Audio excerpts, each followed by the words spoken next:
Baik, teman-teman, kita mulai perkuliahan kita malam ini. Bismillahirrahmanirrahim. Assalamualaikum warahmatullahi wabarakatuh. Selamat malam. Sebelumnya saya ucapkan selamat Hari Raya Idul Fitri bagi teman-teman yang jalankan ibadah saum.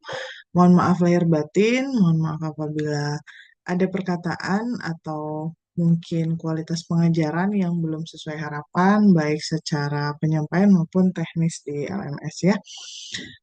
Insya Allah kita akan masuk di materi review. Ya, kemarin kan awalnya tidak akan ada sinkronus, namun mempertimbangkan sebagai bentuk persiapan, saya adakan pertemuan malam ini dan mengundur kegiatan assessment di minggu depan. Eh, Hari ini temanya kita review 3 materi Subca O1, review cepat ya, karena kalau dibahas lagi satu persatu bisa 5 jam kali ya. Seperti yang sudah saya sampaikan, teman-teman, materi Subcaul 1 terdiri dari yang pertama adalah fungsi, yang kedua adalah prosedur, dan yang terakhir adalah rekursif. Ketiga materi tersebut tentu tetap harus didukung dengan pemahaman Alpro 1, yaitu percabangan, looping, hmm, secara umum ya. Jadi tetap akan ada looping, akan ada percabangan. Yang pertama, saya akan membahas tentang apa itu fungsi, tapi akan spesifik kita bandingkan ya. Mungkin ada yang bingung, bedanya fungsi, prosedur itu seperti apa. Pertama, fungsi. Nah, fungsi itu saya langsung ke cara menulis sebuah fungsi.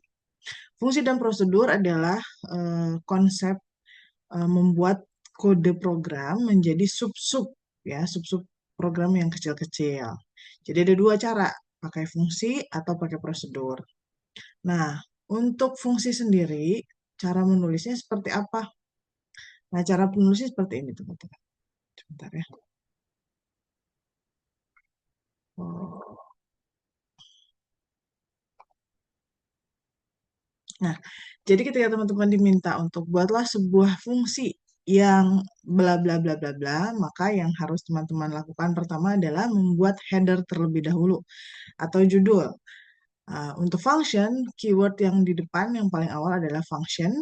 Kemudian nama fungsinya apa? Untuk nama fungsi berlaku aturan seperti membuat nama variabel. Tidak boleh ada spasi dan tidak boleh duplikat. Kemudian kurung buka, selanjutnya adalah variabel yang kita sebut dengan parameter ya. Jadi parameter itu adalah variabel-variabel yang dibutuhkan oleh si fungsi agar dapat mengerjakan tugasnya. Contoh, ketika diminta membuat fungsi menghitung luas segitiga, maka kita langsung identifikasi. Untuk menghitung luas segitiga, data apa saja yang dibutuhkan. Karena luas segitiga itu rumusnya setengah alas kali tinggi, berarti kita membutuhkan data alas dan tinggi. Maka di parameter ini minimal ada dua variabel, yaitu variabel yang menyimpan data alas dan variabel yang menyimpan data tinggi. Kemudian kurung tutup. Jadi semua variabel, semua data yang dibutuhkan oleh si fungsi agar bisa menjalankan tugasnya ditaruh di parameter. Nah, kemudian setelah tutup kurung ada panah keluar dan tipe data yang dihasilkan atau akan diberikan oleh si fungsi setelah fungsi itu selesai melaksanakan tugasnya. Contohnya kalau fungsi menghitung luas segitiga, maka kita udah kebayang karena rumusnya aja ada pembagian ya, maka tipe datanya yang akan kita tulis di sini adalah float atau real karena dia bilangan desimal. Ini terkait header. Dan perbedaannya dengan prosedur adalah di prosedur tidak punya panah dan tidak punya tipe, gitu ya. Nanti akan dijelaskan. Itu ya teman-teman untuk header. Kemudian setelah menuliskan header atau judul, kita wajib menuliskan spesifikasi. Spesifikasi ini komen, jadi diapit dengan tanda kurung kurawal. Bentuknya seperti apa? Bebas untuk function. Yang penting di spesifikasi tersebut dijelaskan fungsi ini akan ngapain. Contohnya, akan diproses atau akan dihitung luas dari sebuah segitiga. Nah, itu cukup. Setelah itu ada kamus data, lalu variabel-variabel yang digunakan oleh si fungsi untuk bisa menjalankan tugasnya. Semua variabel yang ada di kamus data ini bentuknya, sifatnya adalah variabel lokal. Apa yang dimaksud variabel lokal? Variabel yang hanya diketahui, hanya bisa diakses oleh si fungsi itu sendiri. Seperti itu. Kemudian setelah kamus data ada algoritma, dan di dalam algoritma itu sama prinsipnya dengan algoritma-algoritma pada umumnya. Namun sebaiknya, ya ini saya sebut sebaiknya karena memang realitanya secara implementasi di dunia nyata bahasa pemrograman itu beda-beda. Tapi secara teoritis sebaiknya tidak ada proses input data. Yang harusnya tidak ada sintak input di algoritma sebuah fungsi. Kenapa? Karena data-data yang dibutuhkan sebaiknya sudah tersedia di parameter. Sehingga si fungsi tidak perlu lagi meminta user untuk menginputkan data. Itu yang pertama ya, teman-teman. Jadi dia mirip algoritma biasa, namun tidak meminta inputan dari user. Yang kedua, fungsi ini juga tidak mengoutputkan apapun ke layar. Ya, jadi tidak ada sintak input, tidak ada sintak output. Kenapa? Karena dalam function yang paling penting adalah sintak return. Sintak return ini maksudnya apa? Dia akan mengembalikan nilai atau menghasilkan atau melempar nilai kepada main program atau fungsi prosedur lain yang memanggil dirinya. Jadi tidak perlu output, teman-teman. Itu ya. Jadi tolong dicatat sekali lagi ketika diminta untuk membuat fungsi, maka pastikan semua data yang dibutuhkan sudah ada di parameter. Yang kedua, tidak boleh meminta inputan di dalam dan tidak boleh melakukan output juga di dalam body algoritma sebuah fungsi. Selanjutnya, yang wajib ada. Nah, ini yang wajib ada adalah sintak return. Kenapa? Karena sintak return ini adalah tanda untuk berarti fungsinya sudah selesai bekerja sehingga dia akan melempar atau mereturn sebuah value. Value itu dari mana? Ya dari hasil perhitungan, dari hasil proses. Dalam sebuah function minimal punya satu return yang akan dieksekusi. Berarti boleh lebih dari satu? Boleh. Yang penting yang dieksekusi hanya satu. Setelah satu sintak return dieksekusi, maka semua sintak di bawahnya tidak akan dieksekusi lagi. Contoh, kondisi dua return, tapi yang dieksekusi satu. If bla bla bla bla, then return true, else return false. Berarti kan cuma salah satu yang akan dieksekusi. Seperti itu. Itu titik tekan dari fungsi, teman-teman. Ya, wajib ada return. Dan headernya ada panah-panah gitu ya. Oke, untuk penulisan function ada yang ditanyakan?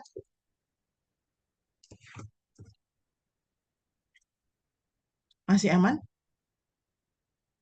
Maaf Bu, Boleh? izin bertanya, kalau misalkan penempatannya kayak si fungsinya ditaruh di bawah, bisa nggak ya Bu? Boleh, Jadi kita bebas. tulis bawahnya dulu, oh bebas. Bebas aja. Jadi Oh, penempatan fungsi ada yang naruh di dalam kamus data sebuah program. Main program boleh. Ada yang naruh sebelum main program boleh.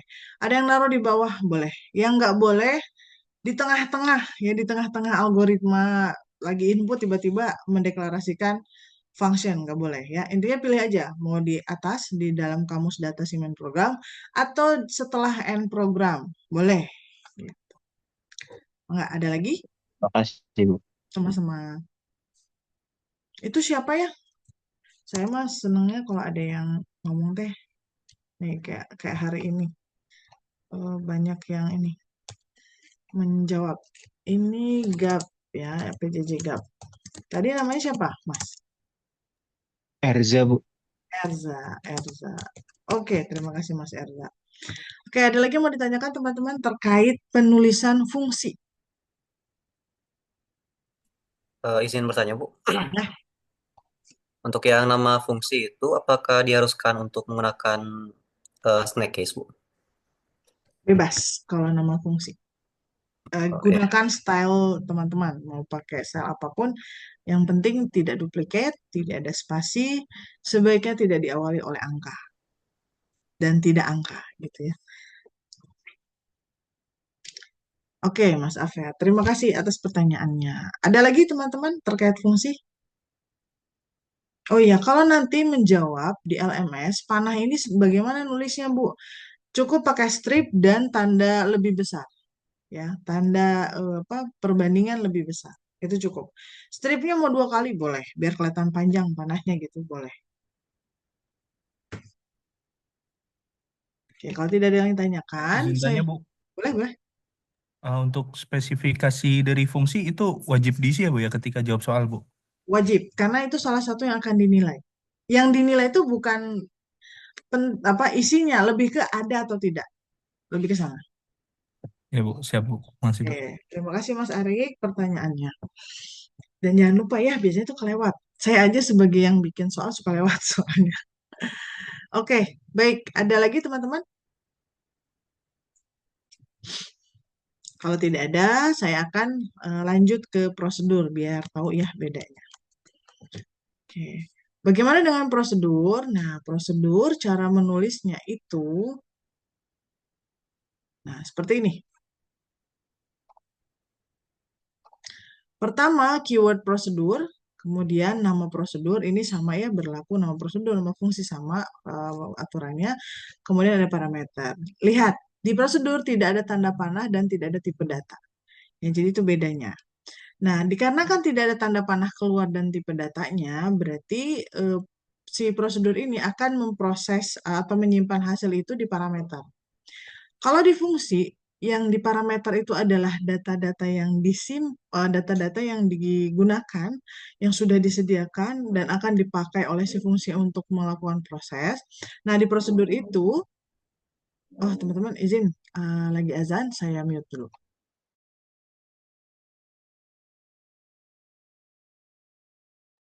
Oke, baik teman-teman, saya lanjutkan. Di penamaan prosedur, dikarenakan tidak punya written type, maka proses penyimpanan hasilnya itu ditaruh di dalam parameter atau bisa juga langsung di-outputkan ke layar. Contohnya nanti di sini parameter, kita akan mengenal 2 jenis parameter. Ada keyword in sama in out. Gitu ya, nanti akan dibahas detail di bawah.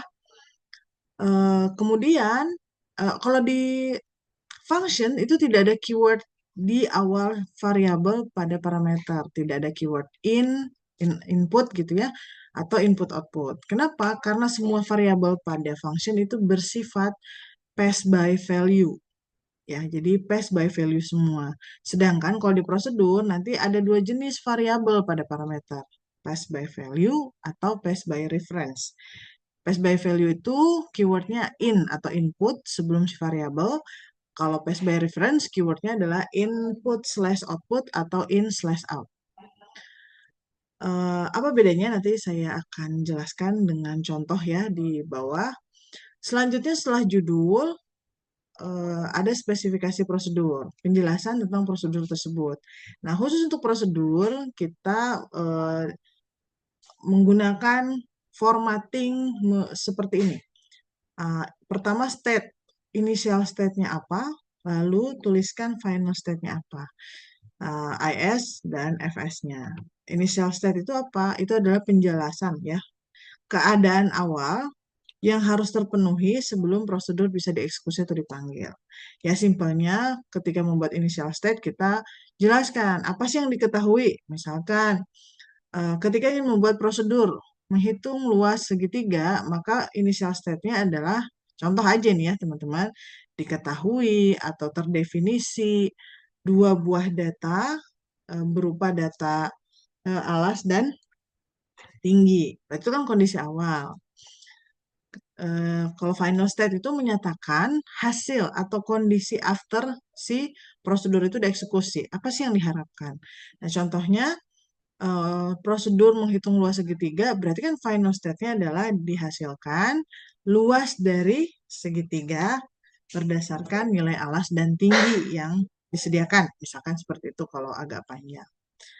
Jadi harus ditulis teman-teman di spesifikasi. Karena bentuknya komen, maka jangan lupa kurung-kurung buka dan tutup. Selanjutnya ada kamus, ini masih sama dengan function, algoritma juga masih sama. Bedanya di prosedur ini jauh lebih fleksibel. Dia boleh input, dia boleh output, tidak seperti function. Jadi sesuaikan saja dengan spesifikasinya. Ya, contoh, ketika di initial state-nya disebutkan, misalkan menghitung luas segitiga, terdefinisi data segitiga berupa alas. Data tinggi sudah siap di piranti masukan. Artinya, sebentar ya teman-teman.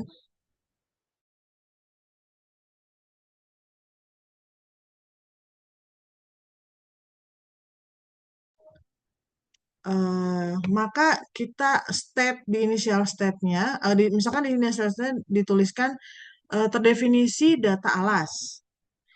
Berarti cuma alas doang nih yang ada di parameter.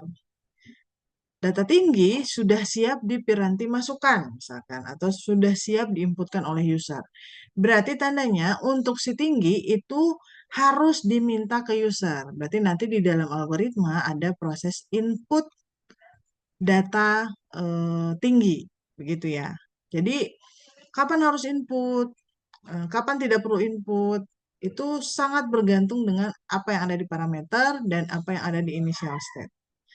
Karena prosedur bisa tanpa parameter. Artinya dia tidak punya apa-apa di awal. Kondisi awalnya itu strip biasanya. Tidak terdefinisi. Artinya ketika nama prosedurnya menghitung luas segitiga, tapi di parameter ini nggak ada apa-apa, insting kita adalah, oh berarti si prosedur ini yang akan meminta ke user value alas dan tinggi. Gitu ya. Kemudian di sini kita bisa output, teman-teman ya, bisa menampilkan data ke layar. Kapan harus menampilkan data ke layar, kapan tidak harus menampilkan data ke layar. Sangat tergantung dengan final state. Ya. Jadi di final state bisa kita sebutkan, misalkan menghitung luas segitiga, final state-nya adalah dihasilkan luas segitiga, kemudian ditampilkan ke layar. Berarti ada dua yang harus tercapai, yaitu menghitung luas segitiga dan juga menampilkannya ke layar. Seperti itu ya. Jadi penting sekali membaca spesifikasi dari sebuah prosedur. Oke teman-teman, suara saya masih jelas? Masih, Ibu. Oke, izin ada komat, saya mute dulu ya.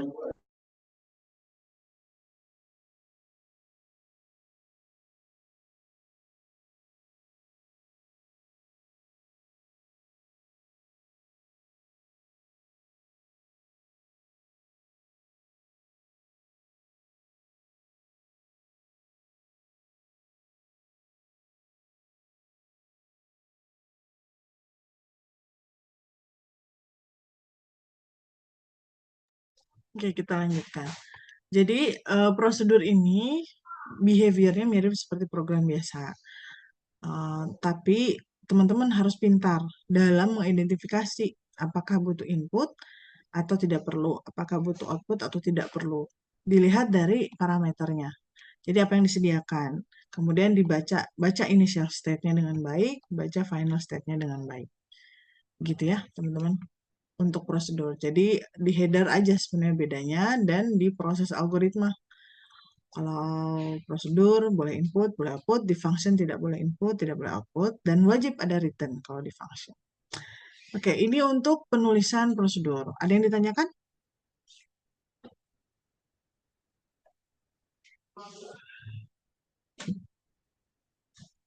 Ada yang mau bertanya?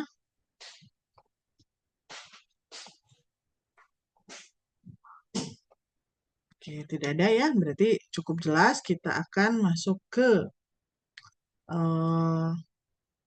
tahap kedua. Setelah berhasil membuat fungsi, berhasil membuat prosedur sesuai dengan permintaan, maka tahap selanjutnya adalah bisa jadi teman-teman kan diminta membuat program yang berisi fungsi atau prosedur. Karena soalnya kemungkinan ada dua, ada tiga ya, ada tiga jenis. Satu, diminta bikin fungsi aja. Jadi kita fokus membuat fungsi, ya, mulai dari judul, spesifikasi, kamus datanya, algoritmanya, selesai. Tapi bisa juga teman-teman diminta membuat program utuh. yang di dalamnya terdapat fungsi prosedur. Tentu fungsi prosedurnya dibuat, program utamanya juga dibuat. Nah, kompetensi kedua adalah teman-teman bisa memanggil si fungsi prosedur tersebut di main program. Jadi tahap kedua adalah memanggil fungsi dan prosedur. Beda cara pemanggilannya. Kalau prosedur, teman-teman, cara pemanggilannya itu sederhana. Jadi cukup sebutkan namanya, contoh ini nama prosedur, kemudian kurung buka, dan berikan value atau variabel yang dibutuhkan agar si prosedur tersebut bisa berjalan. Contoh, misalkan nama prosedurnya hitung luas segitiga. Dan di header tadi, hitung luas segitiga itu terdiri dari alas, di sini ada alas dan ada tinggi. Maka kita akan memberikan dua buah value integer, misalkan alas tingginya di set integer. 10,3 contohnya. Berarti alasnya 10, tingginya 3. Selain angka, kita juga bisa berbentuk variabel, nilai 1 dan nilai 2. Dengan catatan sebelumnya nilai 1 dan nilai 2 sudah berisi value atau sudah di-assign dengan angka. Kita juga bisa memberikan value di pemanggilan prosedur. Kita sebut pemanggilan-pemanggilan ini berarti parameter aktual. Ya, teman-teman. Kalau yang di sini, ini yang di parameter itu namanya parameter formal. Nah, di parameter aktual itu kita boleh juga kok memberikan bentuk value yang merupakan operasi. Dengan catatan operasinya menghasilkan sebuah value yang sesuai dengan parameter formalnya. Contoh, kalau di parameter formalnya adalah dua buah variabel integer, value integer, maka pastikan variabel pertama atau value pertama itu integer, value kedua juga integer. Seperti itu ya, baik dalam bentuk variabel maupun dalam nilai langsung. Jadi cuma satu cara ya memanggil prosedur itu, hanya dengan memanggil namanya. Lalu gimana cara kita bisa proses mengoutputkan hasil kerja si prosedur? Nah, contoh nih teman-teman, di sini saya cari prosedur lain deh. Nah, ini contohnya. Saya punya prosedur cek sama, di mana prosedur cek sama ini punya 3 variabel. Variabel yang pertama itu variabel hasil, tipenya boolean, tipenya in-out. Artinya apa? Prosedur ini akan mengubah isi dari variabel hasil. Kenapa mengubah? Biasanya prosedur setelah selesai bekerja, dia kan misalkan menghitung luas segitiga, berarti hasil ini tadinya 0 akan berubah berisi hasil perhitungan luas segitiga. Kemudian dia juga punya dua buah variabel bertipe in. Nah, berarti ini data yang nggak boleh diubah karena pass by value. Bukan nggak boleh diubah. Data yang kalaupun diubah tidak akan berefek apapun ketika dipanggil. Contohnya ini alas, ini tinggi. Ya alas dan tinggi nggak boleh diubah kan teman-teman. Nanti hasilnya berubah. Maka ketika kita akan memanggil si cek sama, ya cara manggilnya gimana? Seperti ini. Jadi ini main programnya. Panggil namanya, kemudian dalam kurung, berikan 3 buah variabel. Kenapa 3 buah variabel? Karena di sini juga ada 3 buah variabel. Kemudian status ini variabelnya harus boolean. Karena di variabel pertama di parameter formal, itu tipenya boolean. Nah, dan kebetulan di sini sama ya, status boolean, di sini juga boolean. Isi status saat ini apa? 0 ya, tidak ada karena kita lihat ya tidak ada sintak yang mengisi variabel status dan itu nggak ada masalah. Yang kedua X dan Y sudah ada data sebelumnya, misalkan angka 7 dan angka 10, ini misal aja ya. Maka ketika cek sama dipanggil, status bernilai 0, X-nya 7, Y-nya 10. Kemudian status ini akan melakukan proses pass by reference, artinya yang disimpan adalah alamat atau pointernya. Sehingga nanti ketika prosedur ini mengubah variabel hasil, ya entah hasilnya ditambah, dikali. Kalau di sini berarti si hasil itu di-assign dengan perbandingan A berbanding B. Ya, kalau true berarti nanti di sini hasilnya true, kalau false hasilnya false. Sehingga ketika hasil berubah, tadinya 0 menjadi true, maka status di sini akan mengikuti perubahan tersebut. Kenapa? Karena dia pass by reference. Status merefer hasil. Sedangkan untuk X dan Y, ini tipenya adalah pass by value. Artinya, apapun perubahan yang terjadi terhadap A dan B di dalam prosedur, itu tidak akan di-refer oleh si X dan Y yang ada di main program. Contoh, misalkan A di-assign 100 di dalam prosedur ini. Maka ketika selesai pemanggilan dan saya outputkan X, itu tidak akan berubah jadi 100. Ya. Jadi X ini akan mengcopy 7 ke A. Nih. Kemudian si Y yang isinya 10, value-nya akan di-copy ke B. Di dalam A di-assign 100, tadinya 7. Maka ketika selesai memanggil prosedur, apakah X berubah jadi 100? Tidak, karena sistemnya pass by value. Kalau di status, itu pass by reference. Sehingga ketika status merefer hasil, dan hasil berubah nilainya, maka hasil nilai di status pun ikut berubah. Jadi ketika saya outputkan status, sesuai dengan apa yang terjadi di variabel hasil pada prosedur. Nah, disitulah caranya prosedur memberikan hasil kerjanya, yaitu dengan meng-assign value pada variabel yang bertipe in out, gitu ya. Itu cara pertama. Bisa juga tidak menggunakan variabel in out, tapi langsung di-outputkan. Itu juga bisa. Ini contoh ya teman-teman pemanggilan prosedur. Contoh yang lain. Nah, seperti ini. Prosedur ini dia hanya punya parameter in, yaitu X dan Y. Jadi tidak punya variabel bertipe in out atau pass by reference.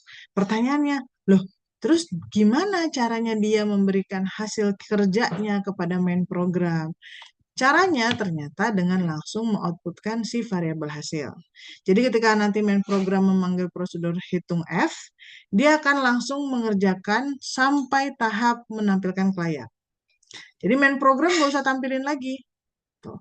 Sedangkan kalau menggunakan konsep yang ini, ketika si prosedur cek sama dieksekusi, dan di dalam cek sama ternyata isinya cuma membandingkan, dan hasilnya ada di variabel hasil, dan variabel hasil itu akan melakukan proses refer kepada status, sehingga status akan menyimpan isi value yang sama dengan hasil. Tugas main program agar si hasilnya bisa keluar ya dengan mengoutputkan secara mandiri si variabel status. Karena prosedur cek sama tidak ada proses output. Kalau yang tadi prosedurnya sudah melakukan output di dalam, sehingga main program tidak perlu melakukan output kembali. Cuma kelemahan dari prosedur ini, ketika main program memanggil dia, hanya dia yang bisa mengutak-ngatik value hasil. Prosedur nggak bisa. Jadi prosedur itu tidak diberikan nilainya. Maaf, jadi main program itu tidak diberikan nilai dari hasil. Karena si prosedur langsung output ke layar. Ya, ini contoh prosedur yang tidak memberikan hasil kerjanya kepada main program untuk diolah. Tapi prosedur ini langsung mengoutputkan ke layar, gitu ya. Jadi kapan harus membuat parameter in out, Bu? Saya pribadi merasa jika memang si produs tersebut menghasilkan sebuah value yang akan diolah kembali, maka wajib ditaruh di parameter sini. Ya, tapi kalau memang kita tahu bahwa hasil kinerja dari prosedur tersebut tidak akan pernah kita akses juga, ya, maksudnya tidak akan kita olah kembali, cuma ingin tampilin aja ke layar, maka nggak perlu dijadikan in out di parameter. Ya, itu contohnya. Ini untuk bagaimana memanggil prosedur di main program. Pemanggilan prosedur tidak hanya di main program ya teman-teman, bisa dipanggil di dalam sebuah fungsi. Jadi ada sebuah, jika dipanggil di prosedur lain. Di dalam fungsi juga bisa, di dalam prosedur ada fungsi juga bisa. Ya, jadi saling panggil, intinya bisa gitu ya. Nggak melulu di main program. Oke, ini untuk pemanggilan prosedur sederhana ya teman-teman. Pemanggilannya cuma satu doang. Panggil namanya, berikan dia variabel-variabel yang dibutuhkan.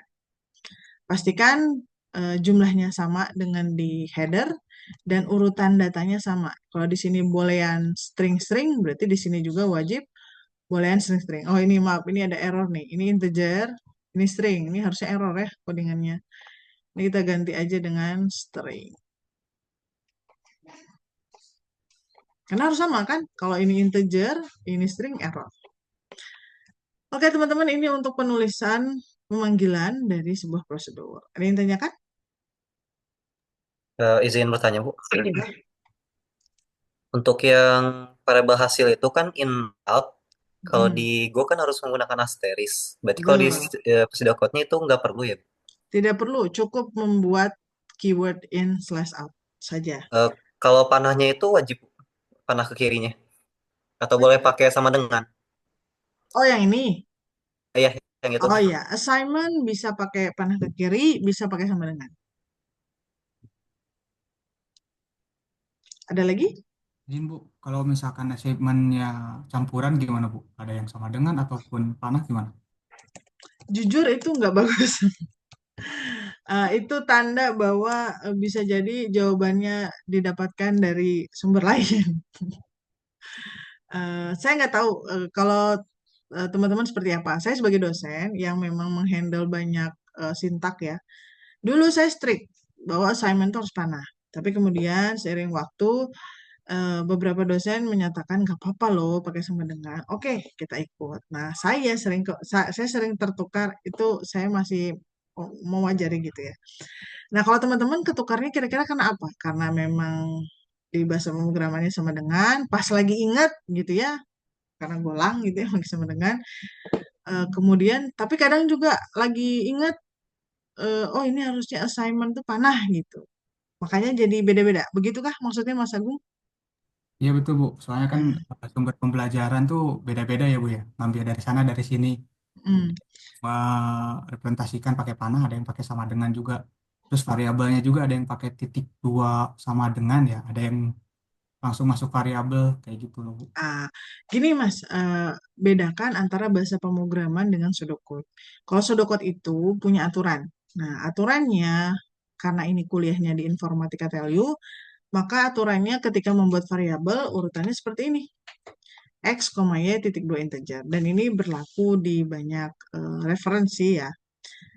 Eh, Boleh nggak beda-beda? Eh, ini teman-teman, karena ini saya tekankan sekali ya, di kuis, di assessment, jika teman-teman tidak menggunakan sintak yang diajarkan, maka saya akan mencurigai itu sebagai sintak dari ChatGPT atau sumber lainnya. Kenapa? Karena memang pada kenyataannya setelah saya evaluasi bertahun-tahun ngajar PJJ, bahkan sebelum ada ChatGPT sekalipun ya, banyak sekali teman-teman yang memanfaatkan Google untuk mencari jawaban. Kemudian eh, bahkan nggak bisa bedakan mana pseudocode, mana bahasa pemrograman. Jadi kalau ditanya, kita kan belajar sumbernya banyak, Bu. Nah, hati-hati teman-teman. Sebenarnya untuk menulis pseudocode, sumber dari kuliah di kelas ini udah cukup. Ya, sudah sangat cukup. Alpro 1, Alpro 2 itu udah sangat cukup. Kalau belajar bahasa pemrograman, kalau menggunakan bahasa pemrograman gimana, Bu? Bahasa pemrograman itu pasti malah lebih strict ya. Kalau pakai Golang pasti strict banget. Nggak boleh ada, oh di referensi sana Golang pakainya satu FMT scan, yang satu FMK gitu. Nggak kayak gitu, pasti sama. Tapi karena ini asesmennya teoritis, maka harus menggunakan pseudocode. Jadi udah pasti ya bahasa pemrograman kayak tadi ada yang nulisnya titik dua sama dengan itu assignment di Pascal ya. Jadi itu bahasa pemrograman juga. Nah, hati-hati. Jadi jangan terlalu banyak baca reference eh, dan teman-teman nggak ngeh kalau itu tuh sebenarnya referensinya bahasa pemrograman lain gitu ya. Silakan gunakan slide yang sudah disediakan. Eh, Kalau perlu nanya sekarang aja biar clear. Gitu ya, boleh nanya sekarang.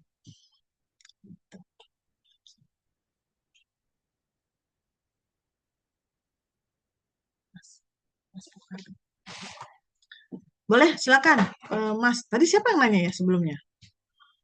Erza bukan sih? Atau Afer? Erza ya? Kayaknya Erza deh. Saya lupa. Boleh Mas Abdurrahman Faras. Halo Bu, Halo Mas. selamat malam. Malam. Mohon maaf kalau mic-nya agak rame ya, soalnya saya lagi di luar. Ya. Nah, kalau untuk penulisan tadi misalnya kan untuk nulis ngesain variabel dia bisa pakai sama dengan atau bisa pakai tanda panah itu kan. Hmm. Jadi ada dua cara. Nah, tapi kalau misalnya ternyata kita ada yang lupa nih kan, udah biasa ngoding tuh udah pakai sama dengan gitu. Nah, tapi begitu di bawahnya ada yang kita ingat kita pakai panah, tapi yang atasnya gak diganti. Nah, itu ditolerir nggak Bu kira-kira? Eh, Gitu. selama itu masih dalam ruang lingkup Alpro, aman. Walaupun saya sih berharap konsisten. Masih aman. Ya, karena memang sama dengan kemudian assignment panah ke dalam, itu masih ditolerir di pseudocode. Yang nggak bisa ditolerir adalah titik dua sama dengan, kemudian sintak-sintak Golang, sintak C++, sintak Java. Bahkan ada yang ngeluarin Java kemarin tuh ya, jauh banget ya. Kita nggak belajar Java juga sebenarnya di semester ini ya, belum. Itu aja sih paling warning dari saya, karena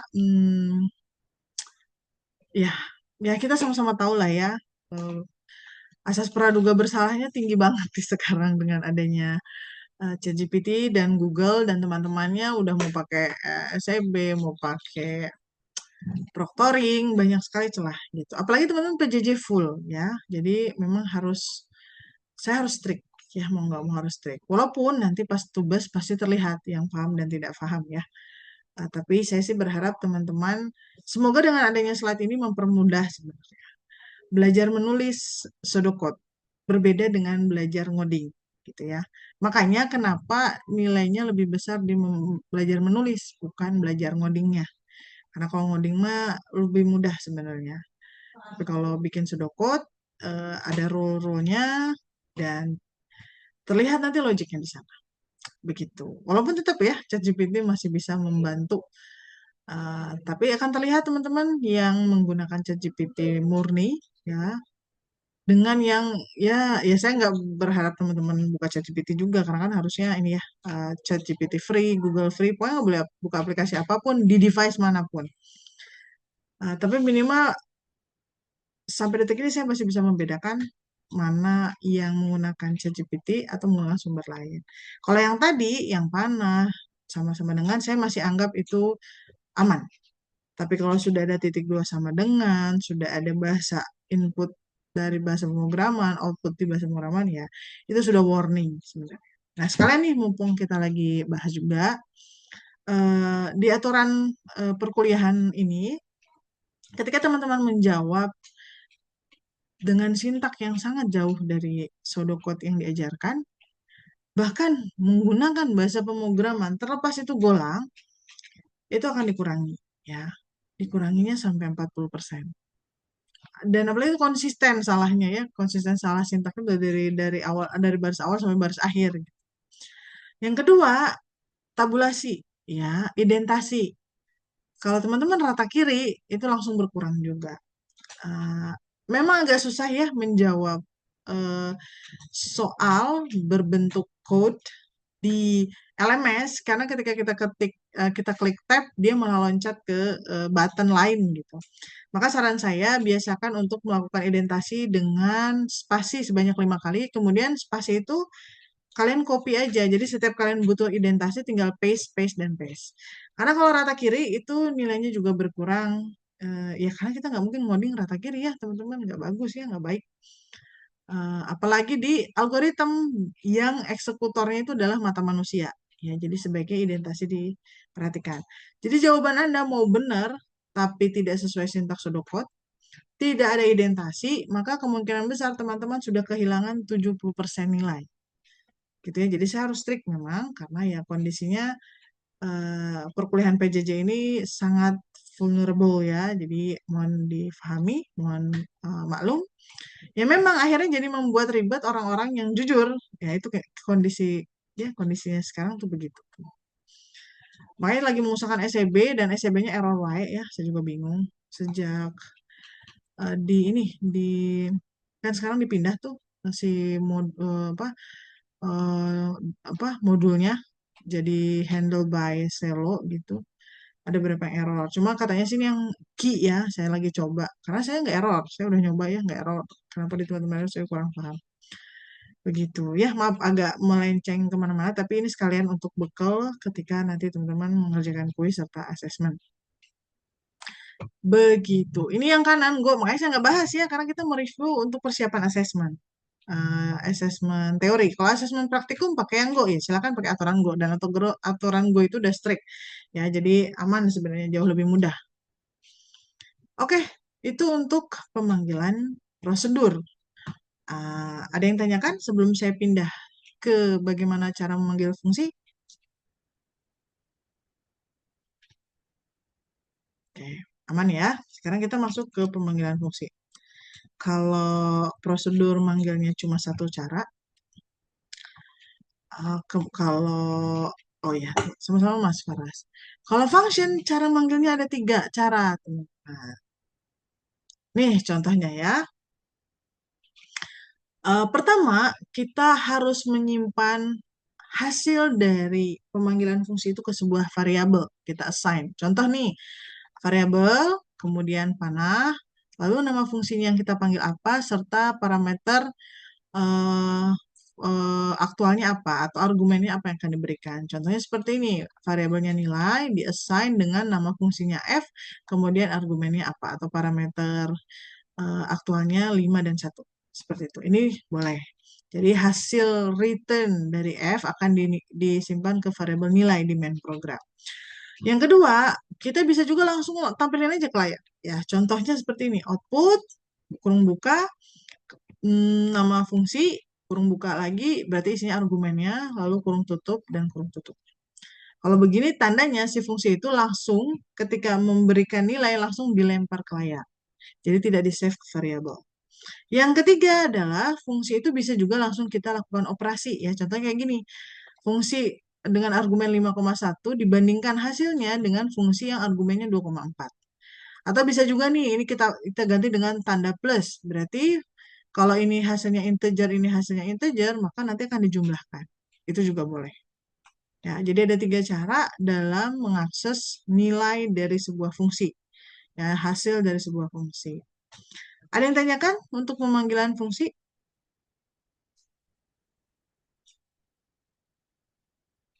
Aman? Saya, Bu. Boleh. Kalau pemanggilan fungsi di dalam fungsi itu boleh apa ya, kayak nested loop berapa kali ya, Bu? Boleh. Itu nggak apa-apa gitu, walaupun banyak gitu.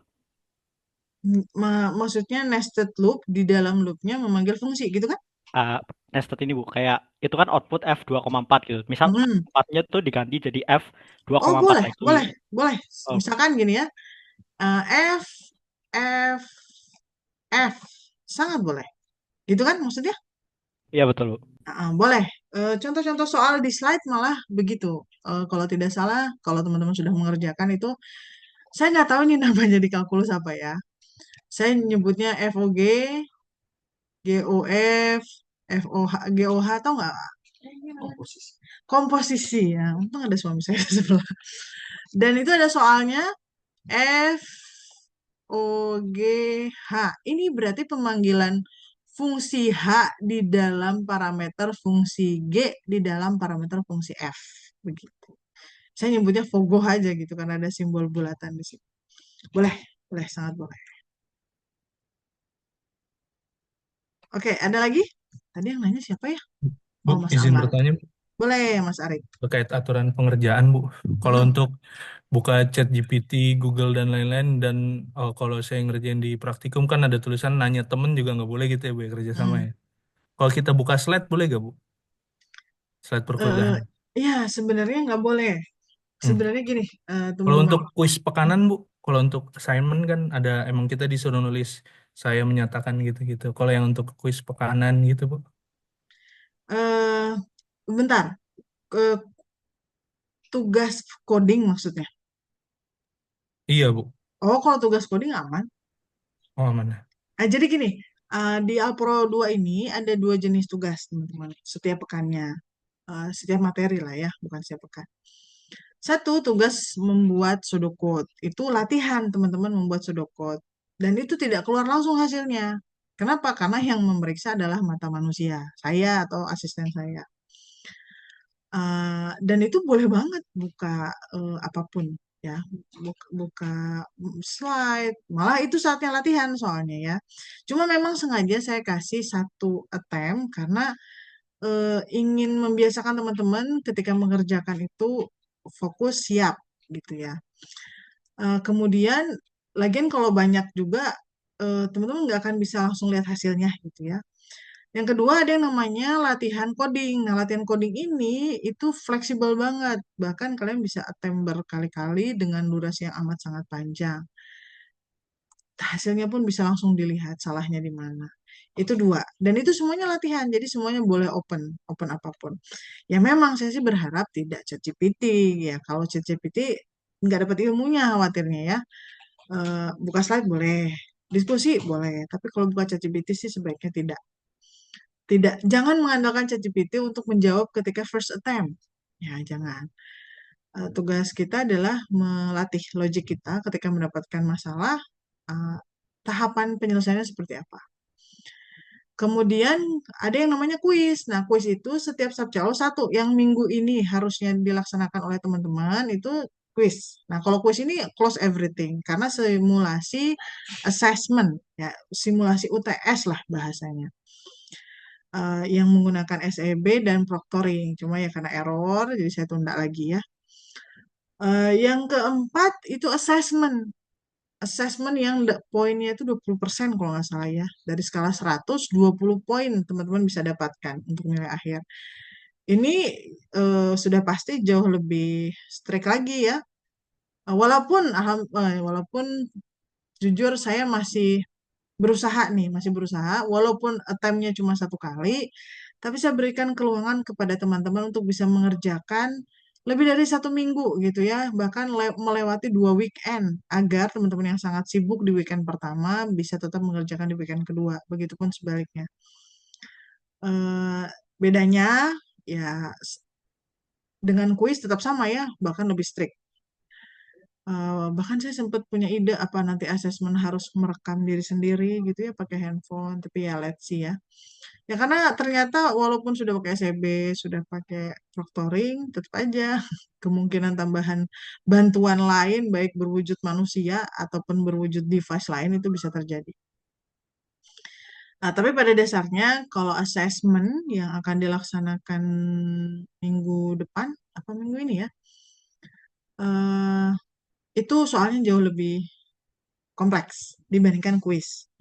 Tetap tidak boleh buka slide, tidak boleh buka sumber manapun. Sampai detik ini sih begitu rule-nya ya. Ya, menyamakan dengan reguler ya teman-teman. Jadi di reguler itu bahkan sekarang nih ya, ini keren banget nih. Saya salut lah sama dosen reguler. Saya juga ngajar dosen koordinator reguler. Kuisnya pun serentak onsite di kelas di waktu yang sama. Ya kemarin pas puasa. Itu serentak semuanya. Dan soalnya diperiksa itu juga lintas dosen. Jadi nanti nilainya tuh adil. Contohnya saya dapat kebagian memeriksa soal nomor 4 untuk semua kelas. Contohnya begitu.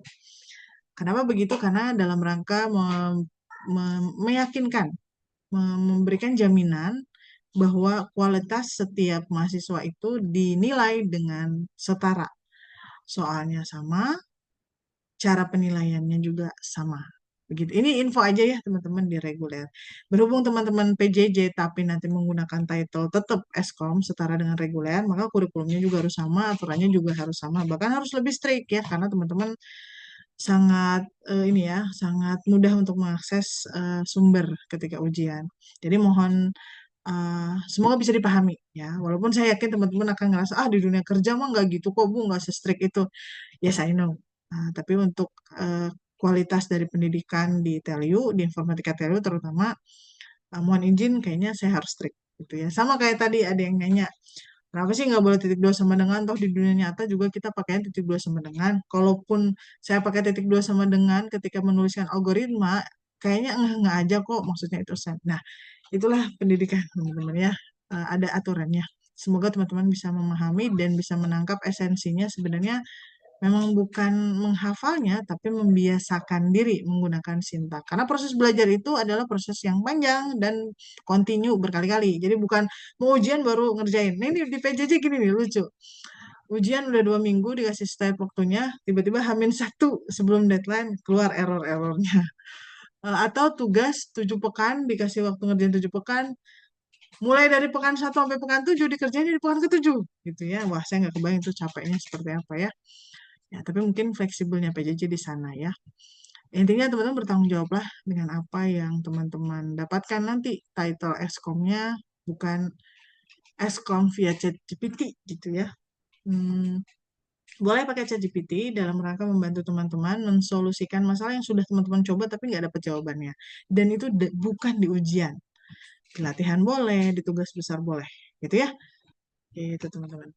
Ya Bu, terima kasih Bu jawabannya Bu. Ya, sama-sama Mas Arik.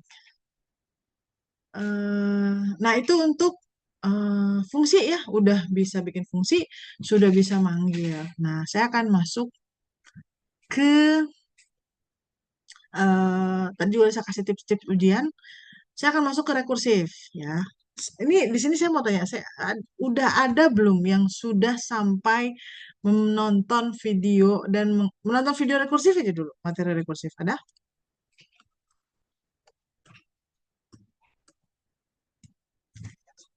Oh, belum ada ya. Padahal itu masuk ke kuis loh, teman-teman. Oke, kalau belum ya berarti saya tetap tidak akan menjelaskan detail ya, teman-teman, karena kewajiban teman-teman menonton video lengkapnya di LMS yang sudah disediakan. Saya hanya refresh saja. Ya, syukur-syukur dengan saya refresh, ternyata cukup memberikan pemahaman yang menyeluruh ya.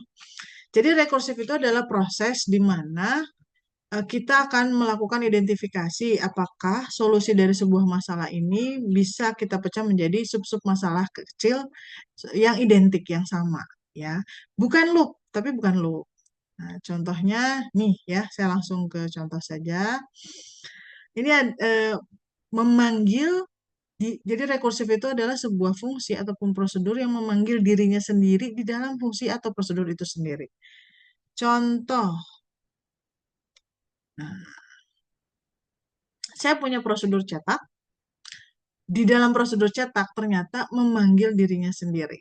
Nah, ini namanya rekursif. Nah, cara bacanya gimana? Ini contoh sebuah prosedur rekursif yang kurang tepat. Tapi kita cek ya kenapa ini kurang tepat. Prosedur cetak. Dia memiliki variabel X sebagai parameter formalnya dan diminta bagaimana hasil ketika kita panggil si prosedur itu dengan cetak 5. Berarti X-nya 5. Setelah itu kita masuk ke dalam, ternyata baris pertama sintak adalah output X, berarti di layar ada angka 5. Kemudian di baris keempat, ternyata memanggil dirinya sendiri, yaitu cetak, tapi parameter aktualnya sudah bukan X, sudah bukan 5, tapi 5 tambah 1 yaitu 6. Ya, ini akan balik ke atas. X-nya jadi 6, terus masuk ke dalam, output X, di layar ada tambahan output berupa angka 6, kemudian turun ke bawah, ternyata manggil dirinya sendiri lagi, tapi jadinya 6 plus 1 yaitu 7. Apa kesalahan dari sintak ini, teman-teman? Ada yang tahu nggak? Izin menjawab, Bu. Boleh. Masalahnya infinite looping, karena cara dipanggil berkali-kali tanpa ada if. Betul sekali. Jadi ini kondisi rekursif yang dia tidak punya kondisi berhenti ya. Jadi dia begitu memanggil dirinya terus-menerus. Ini contoh yang salah. Nah, contoh yang benar seperti apa? Ini yang tadi. Nah, jadi sebenarnya teman-teman kita ketika membuat sebuah sintak rekursif, prosedur rekursif, maka harus ada 2 komponen. Pertama adalah base. Base itu contohnya di sini, sintak yang tadi kita modifikasi dengan menambahkan if X sama dengan 10, then output X selesai. Tidak ada lagi pemanggilan dirinya sendiri di sini. Else, ketika X-nya nggak 10, maka output X dan panggil diri sendiri dengan parameter aktual yang berubah menjadi X plus 1. Nah, kalau sintaknya seperti ini, menurut teman-teman, ini akan berhenti atau tidak? Kan berhenti, Bu. Berhentinya kapan? Hmm, kalau dia udah dapat angka 10, Betul. Tapi kalau saya bilang cetak 20 gimana? Kalau ininya bukan 5 tapi 20. dia nggak akan berhenti. Nah, itu juga ya teman-teman, hati-hati. Jadi komponen utama dari sebuah sintak rekursif itu ada dua ya. Pertama ada base, yang kedua adalah recurrence-nya. Nah, cirinya ya kalau recurrence itu yang memanggil dirinya sendiri. Base ini adalah yang membuat si rekursifnya berhenti. Tapi walaupun dua komponen ini ada, tapi salah men-setting ya tetap aja bisa tidak berhenti. Kita bisa tambahkan struktur kontrol percabangan ya, contohnya seperti ini. Jadi kalau X-nya 5, maka yang terjadi adalah akan output 5, 6, 7, 8, 9. Pas 10 dia berhenti di sini 10. Karena tidak ada pemanggilan lagi, maka prosesnya selesai. Jadi si prosedur cetaknya sudah tereksekusi di setiap tahap. Gitu. Itu cara membaca atau membuat bentuk rekursif yang baik ya. Nah, ini untuk membaca.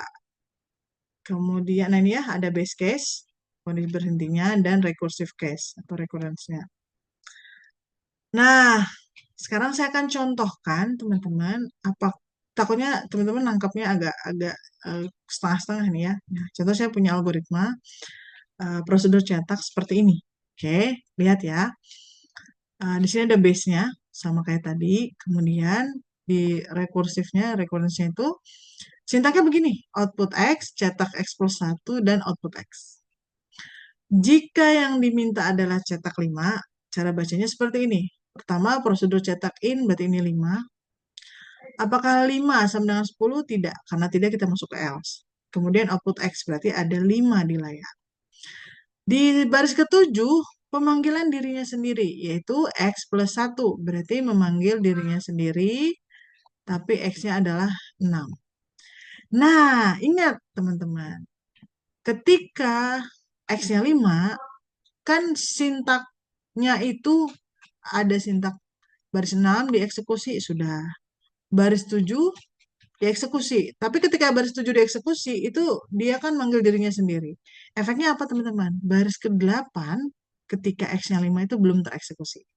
Itu di-keep dulu ya. Berarti ketika X-nya 5, oh ya Allah, bentar ya, baterai saya low.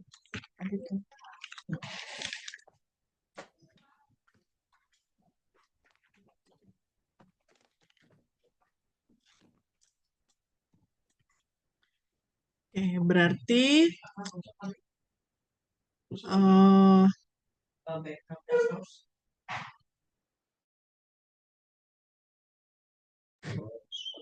jadi ketika X-nya 5, mana ya?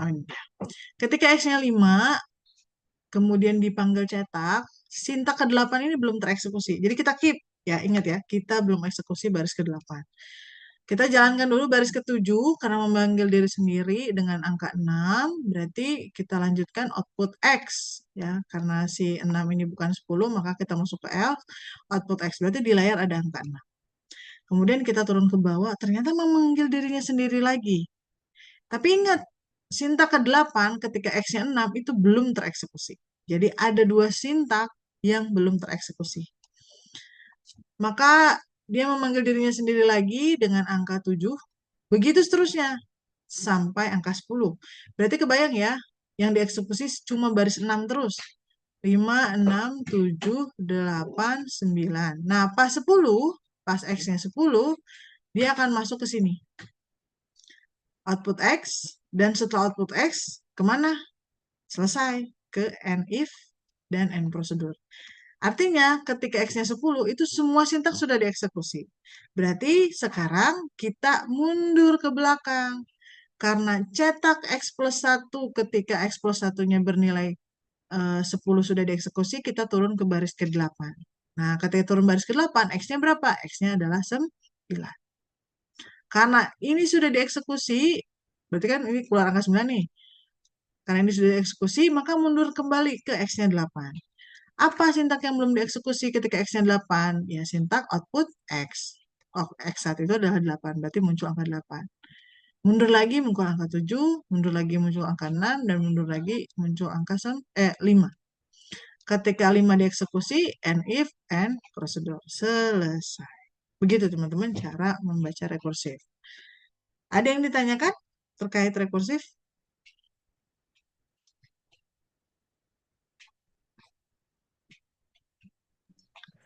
Bu, izin bertanya, Bu. Kalau untuk yang rekursif ini apa ada perbedaan nggak, Bu, pemanggilan paket prosedur sama fungsi? Oh, sebenarnya tinggal ini aja teman-teman. Bagaimana kita kalau rekursifnya function ya berarti mainnya di return. Ya, ada deh kalau nggak salah, ada nggak ya contohnya? Nah ini contohnya. Saya punya versi iteratif menghitung jumlah, ya, menghitung jumlah dari kumpulan nilai. Kalau versi function ya kita bisa menggunakan return. Gitu. Return itu kan pemberhenti si fungsi pemanggilan fungsi saat ini. Kalau di versi base-nya berarti dia nge-return i tanpa memanggil dirinya sendiri. Sedangkan kalau di recurrence-nya dia me-return i tapi ditambahkan dengan pemanggilan diri sendiri. Yaitu contohnya. Oh, keren. Tadi siapa yang nanya ya? Maaf, lupa. Siapa tuh? Mas Farhan ya?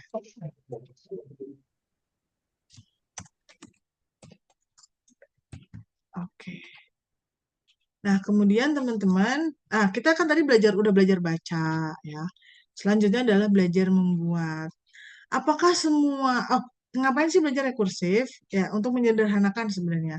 Teman-teman lihat di sini nggak ada loop ya, tidak ada loop, tapi dia bisa menghasilkan pola yang seperti loop gitu. Namun tidak semua masalah loop, masalah yang diselesaikan dengan looping itu bisa dibikin versi rekursifnya. Ya, tidak melulu. Jadi nanti kalau assessment baca instruksinya, apakah disuruh bikin rekursif atau tidak ada instruksi apapun. Kalau tidak ada instruksi apapun, teman-teman bebas mau menggunakan rekursif. Enggak, kalau tidak ada instruksi rekursif, tidak boleh menggunakan rekursif. Nah, ini karena kita lagi belajar, lagi kuliah ya. Jawab sesuai dengan instruksi. Kalau tidak diminta rekursif, jangan buat rekursif. Kalau diminta rekursif, ya wajib rekursif, gitu ya.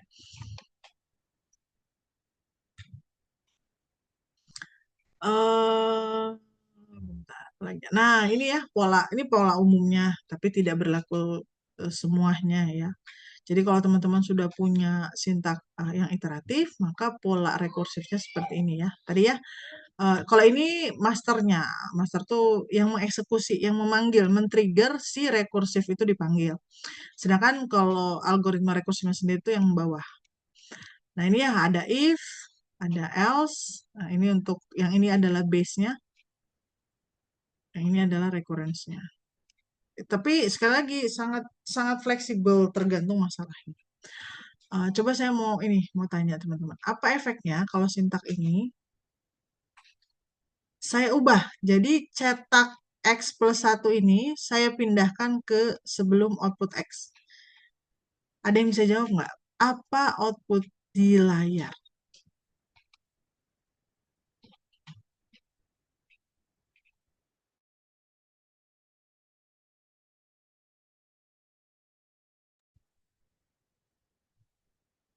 Izin menjawab, Bu. Boleh, Mas Afet. Tadi saya tuh gak benar dengerin. Jadi output yang ini ya, Bu. Jadi Langsung di layar aja. saya mau switch antara baris 6 dengan 7. Efeknya apa? Yang terjadi itu berarti cetaknya kan bakal dipanggil berulang kali terus sebelum outputnya dipanggil. Berarti bakal duplikat ya. Berarti bakal 5, 5, 6, 6, 7, 7, 8, 8, 9, 9, sampai 10, 10. Terusnya. Yakin? Gak, 10-nya satu kali, Bu. Oke. Berarti kalau Mas Afer bilang 5, 5, 6, 6, 7, 7, 8, 8, 9, 9, 10. Ada yang mau menyanggah mungkin? Dimulai dari 6 bukan ya, Bu ya? Ada yang bilang 6, berarti itu Mas siapa ya? Mas Arik ya tadi. Iya, Bu. Berarti kalau Mas Arik segini Karena gitu kan ya? X-nya iya, Bu. X-nya ditambah dulu ya, Bu. 1 ya. Oke. Boleh menjawab lagi, Bu? Boleh. Saya menyadari sesuatu. Hmm. Kayaknya 10 duluan. Hmm. Habis itu 99, 88, 77, 66, 55. Iya, betul sekali. Jadi teman-teman, ingat, ketika cetaknya taruh di atas, berarti kan ketika X-nya 5, dia memanggil dirinya sendiri, belum nyempet output loh. Ya, dia manggil diri sendiri lagi gitu, tapi dengan 6. Ketika 6, ternyata manggil diri sendiri dulu. Ketika 7, manggil diri sendiri dulu. Ketika 8, manggil sendiri dulu. Ketika 9, manggil diri sendiri dulu. Ketika 10, baru outputkan X. Berarti 10 keluar nih. Jadi yang pertama keluar tuh 10. Ketika 10 keluar, berarti kan sintak ini udah selesai ya, karena yang dieksekusi if. Kita akan lanjut mundur. Tadi pas 9, apa baris yang belum dieksekusi setelah cetak X plus 1? Oh, ternyata output X 2 kali. Ya, berarti kan 9, 9. 8, 8, 7, 7, 6, 6, 5, 5. Begitu ya. Tadi yang jawab ada 2 orang ya, Mas Afer sama Mas siapa ya? Lupa. Faras bukan? Atau Farhan? Atau Arik? Yang tadi jawab Ibu. Mas Arik ya? Bu. Oke. Gitu teman-teman. Ya, itu cara baca. Jadi naronya pun ngefek ya. Naronya itu ngefek. Hmm, apalagi ya? Nah, di sini ada contoh-contoh ya teman-teman. Kalau memang belum nonton video, silahkan nonton videonya. Kalau belum ikut latihannya dulu. Sekali lagi saya ingin mau reminder teman-teman, kuis itu poinnya kalau nggak salah cuma 5 kalau kuis ya. Tapi kalau assessment itu 20 skala 100 ya. Penentu lulus atau tidak gitu ya. Jadi eh, mohon dipersiapkan, mohon diusahakan memenuhi standar dari kuliah ini. Banyak-banyak latihan. Dan memang Alpro 1 tetap penting ya. Walaupun teman-teman udah jago bikin fungsi, judul fungsi, spesifikasi fungsi, tahu fungsi itu boleh apa, nggak boleh apa. Prosedur tuh cara manggilnya gimana, nulisnya gimana. Rekursif tuh cara bacanya seperti apa. Tapi ketika teman-teman kemampuan loopnya nggak ada, kurang, if then-nya kurang, ya memang nanti tidak maksimal. Tapi nggak apa-apa teman-teman ya. Jangan kosong banget, jangan zong banget juga gitu ya. Semoga sih seperti kemarin, ya saya ngajar struktur data juga di PJJ. Semoga trennya tidak makin jelek ya. Kemarin yang nggak lulus setahun yang lalu, yang lulus cuma struktur data yang saya pegang tuh karena kelas mengulang ya, sama kayak ini ke kelas gabungan ya. Walaupun tidak semua yang di gabungan ini mengulang, yang lulus cuma 1 orang. Jumlah mahasiswa 13 kalau nggak salah waktu itu. Yang lulus cuma 1 orang. Itu pun C. Ya, kayaknya ada yang B, ada yang C, berarti 2 ya. Pokoknya saya ingat tuh nilainya nggak ada yang A. Kenapa? Karena nggak ngerjain tugas, teman-teman. Dan nggak ikut asesmen. Ya, coba ikut aja kan masih ada chance buat remed gitu ya. Ini nggak ikut sama sekali. Kalau nggak ikut asesmen maka nggak boleh remedial ya, teman-teman. Itu aturan yang udah saya tekankan dari awal. Remedial hanya bisa diberikan sesuai konsep remedial. Remedial itu kan mengulangi sesuatu yang sudah dilakukan. Kalau asesmen tidak ikut, apa yang mau diulang? Ya, yang simpelnya asesmen aja karena dia nilainya paling besar. Mayoritas yang kemarin tidak lulus itu mayoritas ya, itu memang nggak ikut asesmen, entah asesmen pertama, entah asesmen kedua. Terus nggak ikut presentasi tugas besar, ya, jadi nggak ngerjain tugas besar. Ada juga yang sudah ikut asesmen, sudah ikut presentasi tugas besar, tapi nilainya memang rendah, gitu ya. Jadi nggak lulus. Tapi karena dia sudah attempt, ya alhamdulillah sudah attempt, saya berikan kesempatan untuk remedial. Ada kemarin yang layak untuk diremedial karena memenuhi syarat ya, dari 13 itu cuma 2 orang. Kenapa? Ya karena cuma 2 orang itu yang rajin attempt gitu, jadi bisa diremet ya. Itu pun dari 2 orang yang lulus cuma 1. Kenapa? Ternyata ketika diremet ya sama ya nol juga, pemahamannya juga nggak dapat gitu ya, nggak ada pemahamannya, kurang sekali sehingga terpaksa harus tidak lulus.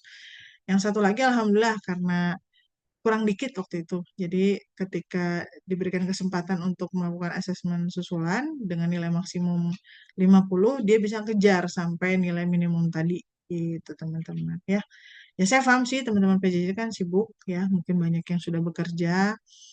Makanya saat ini ASDO saya minta untuk sering-sering mereminder. Namun sepertinya memang kalau remindernya terlalu rutin juga jadi kayak ini ya, kayak iklan aja, jadi skip skip skip gitu.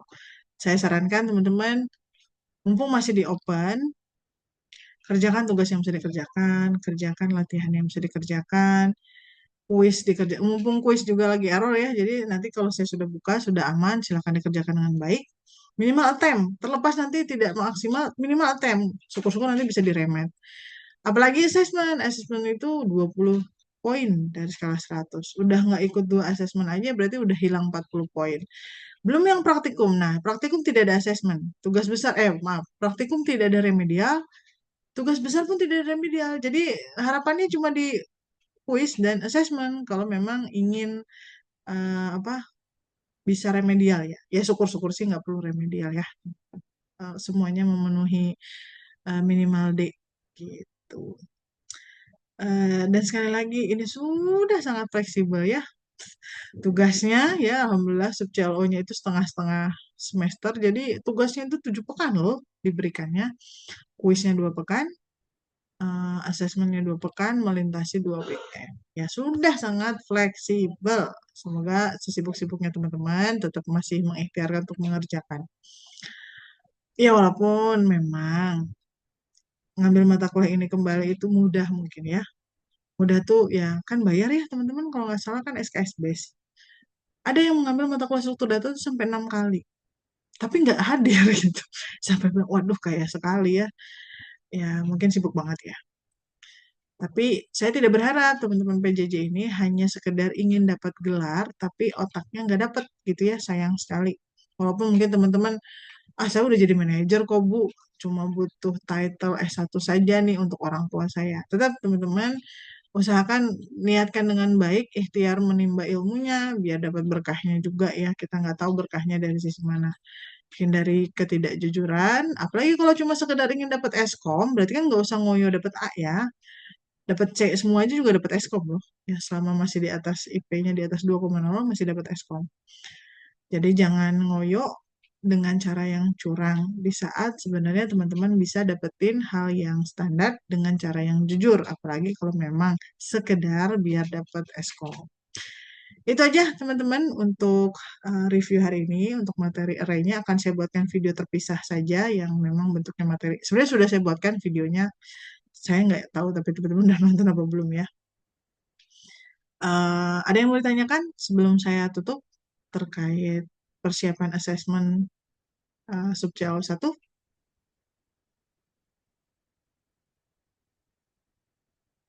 Oke, tidak ada, cukup jelas ya. Semoga diberikan kemudahan teman-teman dalam memahami dan mengerjakan asesmen dan menciptakan environment dan kondisi yang memang ideal untuk melakukan ujian ya. Jangan sampai tiba-tiba drop internetnya, mati lampu, listriknya hilang dan segala macam ya, karena ATM-nya cuma 1 sekali. Semua diberikan kemudahan untuk aktivitas-aktivitas teman-teman. Mohon maaf apabila banyak sekali kekurangan. Saya tutup. Assalamualaikum warahmatullahi wabarakatuh. Selamat malam. Waalaikumsalam warahmatullahi wabarakatuh. Selamat malam, terima kasih. Terima kasih.